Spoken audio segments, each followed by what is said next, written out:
Hi, this is Tammy with Abati's Fuckable Interiors, and I am sending or creating a video for a client who wanted to know about how to lock and unlock her items or her house.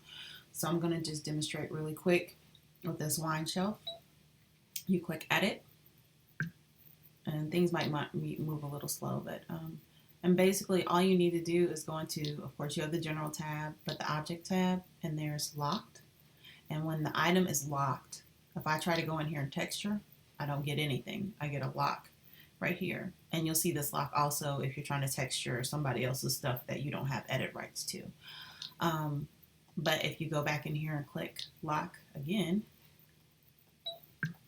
oops, I didn't have to hit that in, but now I can texture, I can hit full bright, I can do anything that I need to do. So basically, this is how you lock and unlock your items or your home. Okay, that's it. If you have any questions or you need to know how to do something else, just let me know, send me a note, and I will send you a video if I know how to do it. If I know how to do it. You guys have a great day.